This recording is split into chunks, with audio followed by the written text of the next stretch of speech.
Hi, and welcome to this live reading from Heart of Malice from the Alice Worth series by Lisa Edmonds, and this is presented by Itsy Bitsy Book Bits. Chapter 1. I was just finishing my second beer when someone leaned down to whisper in my ear, "Want to do something insane?" As pickup lines went, it wasn't half bad. I set my glass on the bar and looked up. He was dark-haired, gorgeous, and tall, dwarfing me by almost a foot, and at 5'6" plus heels, I wasn't exactly short. I took a moment to savor the close-up view of his impressively muscled chest and let my appreciation show in my voice when I answered, "Absolutely." He drained the last of his bourbon and tossed a crisp 100 on the bar next to our empty glasses. "Now let's get out of here." I let him help me slide down off my bar stool. His eyes moved approvingly from my tall boots to my thighs and over my short dress to my cleavage, where they paused for a moment before meeting my gaze. "Scott," he said, and held my jacket while I put it on. I smiled up at him. "Alice." "Nice to meet you, Alice." He offered his hand and I took it. We plowed through the crowded bar toward the front door. When we finally emerged on the sidewalk, I tucked my arm through Scott's and fell in step beside him. Despite the cold, he didn't need a coat. I felt his warmth even through the mild leather jacket. He smelled smoky and woodsy like a forest fire. "What's on the agenda?" I asked as we strolled along 9th Street past a dozen bars and late-night cafes. "Have you ever flown the 101? I laughed. "I've driven the Pacific Coast Highway. I didn't know you could fly it." He grinned at me. "In my car we can." "Let's do it." I squeezed his arm. "Where are you parked?" "Up ahead a couple blocks." The March wind was bitterly cold on my bare legs. Though we walked quickly, within minutes I was shivering. "Come on, we're almost there." Scott squeezed me against his side with an enormous arm. "How did you manage to get parking down here on a Saturday anyway?" I asked, pouting a bit. "I'm all the way over on Fulton in a pay lot." "I know the guy who owns McGovern's Steakhouse," Scott replied. "He lets me park in his alley whenever I'm here." "Well, that sure is convenient." Scott flashed me a smile. We were in front of McGovern's, which was already closed for the night. At 1 a.m. there weren't many pedestrians around. It was cold enough that anyone who was out was in a hurry to get where they were going, and the most popular bars were back in the direction we'd come from. Where Scott was parked, there was nothing but long closed restaurants and shops. I saw one other couple about a block behind us, wrapped in long coats with their heads down as they talked quietly, but no one else was in sight. The sharp staccato sound of my boot heels echoed as we walked. Finally, we rounded the corner and started into the alley behind the steakhouse. It was a relief to be out of the wind. Ahead, by the light of a single streetlight, I saw a black Porsche 911 Turbo parked in front of a large sign that read, "Authorized Vehicles Only." "Nice car," I remarked as we approached it. "Thanks," he said, and punched me.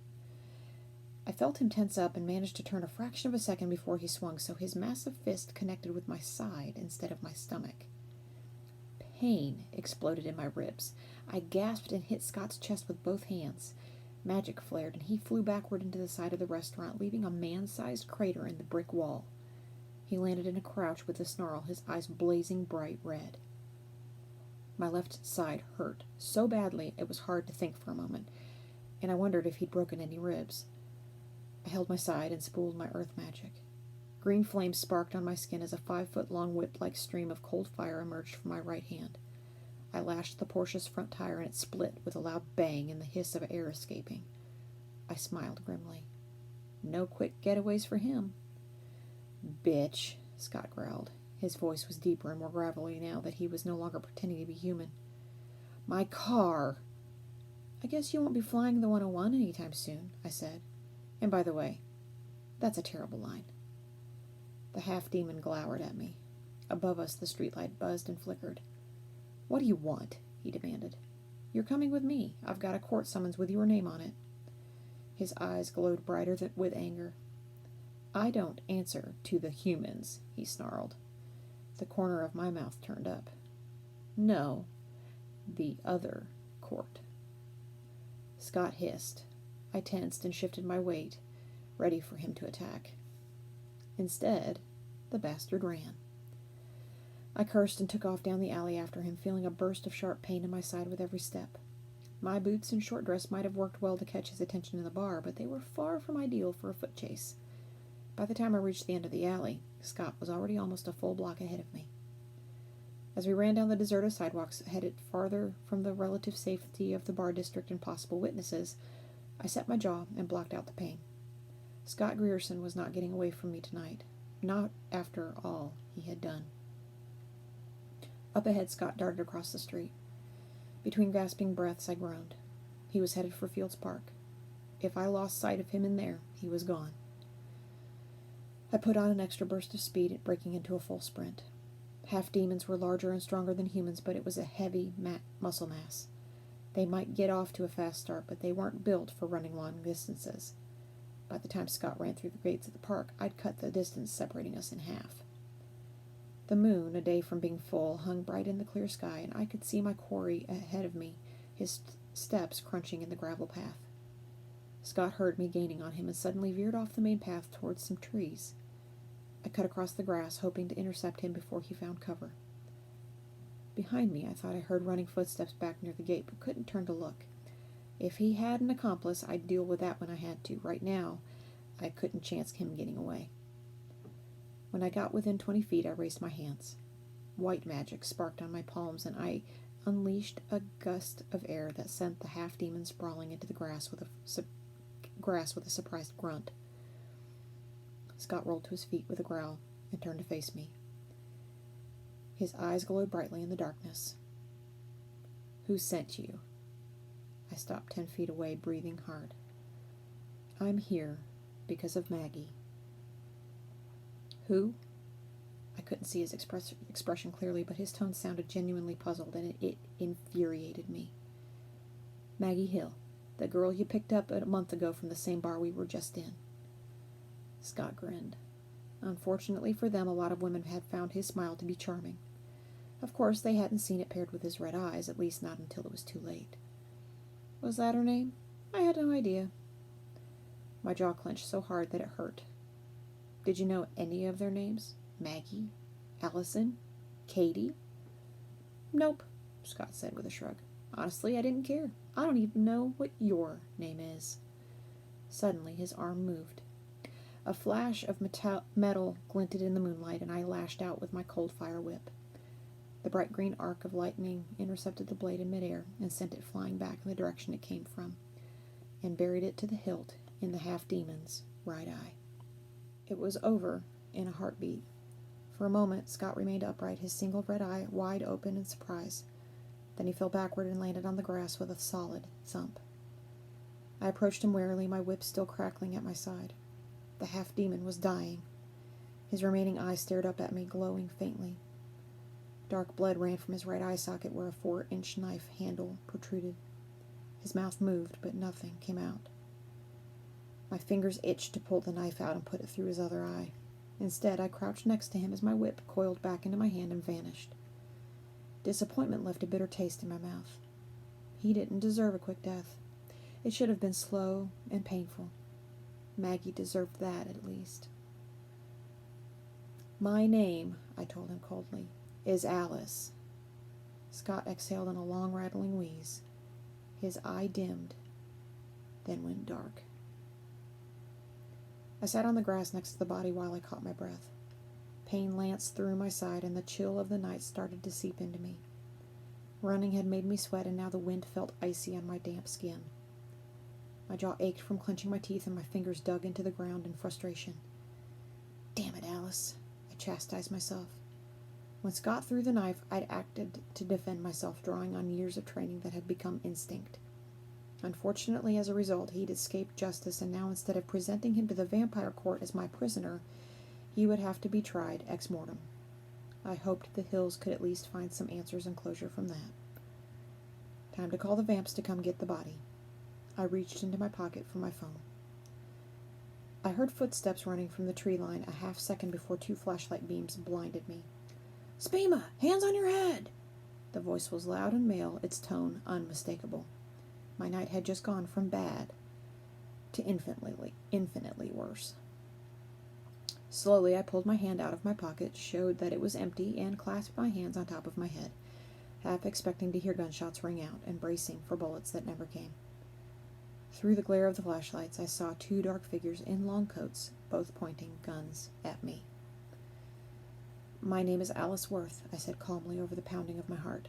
"I'm a licensed private investigator and a registered earth and air mage.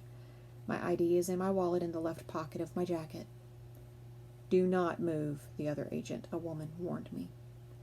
I kept my hands on my head as the larger of the two shadows moved the beam off his flashlight to point at Scott Grierson's face. He swore and walked over to check the half-demon's pulse. Dead. God damn it, did you have to kill him? I blinked. I wasn't dumb enough to admit anything, even self-defense, in front of two federal agents, but the frustration and anger in his tone made me think these two hadn't just happened to be taking a late night walk in the park. I looked closer at them and then it clicked. "You were following us back on 9th, I said slowly. "Why?" No reply, not that I'd really expected one. These two federal agents were the couple I'd seen as we walked from the bar to Scott's car. I remembered hearing footsteps behind me on the path in the park. Had the agents seen and heard the entire thing, or who had they been following? Scott? Or me? The male agent held me at gunpoint while his partner walked around behind me. She was a few inches taller than me, built solidly, wearing a long coat over a dark suit. "On your feet, slowly," she ordered me. I heard metal clinking. Carefully and a bit stiffly I stood. She grabbed my left wrist and twisted my arm down behind my back. The movement made pain flare in my side. "You're under arrest," she said, closing a spell cuff on my wrist. She pulled my right arm down and cuffed it too. The instant the first cuff closed on my wrist, my magic was suppressed, and I jerked in the agent's grip as the dampening spell settled down my skin like an itchy blanket. The discomfort made my stomach churn. Once I was cuffed, the female agent recited the Miranda warning, and I acknowledged with a simple yes that I understood my rights. She went through my pockets, starting with my wallet. "Alice Evelyn Worth," she told her partner. "Mage private investigator's license, spirit registration, and current permits. Are you carrying any weapons or spells?" "Air magic healing spell and spell cuffs in my right pocket," I said. "No weapons." When my arm started to ache, I laced my fingers together and tried not to pull on the cuffs. They drained your strength if you did, which was why I'd planned to use a pair on Scott. They worked well to restrain half-demons, vampires, and others with superhuman strength. Between the cuffs and a sleep spell, I should have been able to get Scott Grierson to the vamps without much trouble. I glared at the half-demon's body. I ought to have just dropped him the instant we got into the alley instead of waiting until we were completely out of sight from the street. The consequences of my hesitation grew more dire by the second. The agent continued the search, dropping each item, including my cell phone, in the grass as she went through my jacket pockets. Then she frisked me very efficiently and thoroughly. When her hand slid over my ribs, I had to bite the inside of my cheek to keep from flinching. The male agent, who had been crouching next to Scott's body, stood and came over. He was well over 6 feet tall and blond, wearing a long coat and dark suit like his partner. He picked up my wallet and read through its contents for himself. "Alice Worth," he said quietly, as if to himself. Then he looked at me, his eyes hard. "Why were you with him?" he asked, hooking his thumb at the body. I kept my mouth shut. If I had the right to remain silent, I was going to use it. The male agent looked over my shoulder at his partner behind me. Whatever unspoken conversation they had, he didn't like it. His scowl deepened, and he stared at me.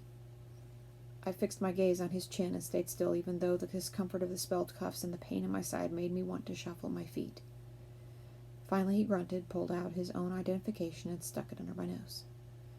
"Special Agent Lake of the Supernatural and Paranormal Entity Management Agency," he said briskly. "My partner is Special Agent Parker. We believe Mr. Grierson might have been involved in a series of disappearances in the area." I said nothing. A muscle moved in Lake's square jaw. "Since August of last year, we have 6 cases of young women gone missing. A few days ago, we obtained camera footage from an ATM that showed the latest victim, Maggie Hill, on the night she disappeared, with a male suspect we believe to be Grierson. If you have any information tying him to these disappearances, or know anything about the whereabouts of these women, now is the time." I thought about it. As with most supes and mages, my distrust of SPEMA agents ran deep. They had nearly limitless power and authority, and we had so few rights.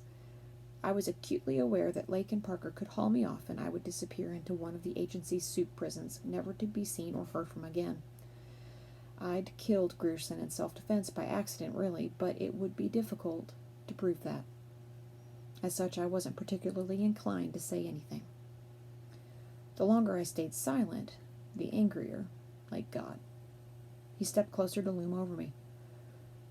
I can take you down to our office if you'd be more comfortable talking to me there, he said grimly.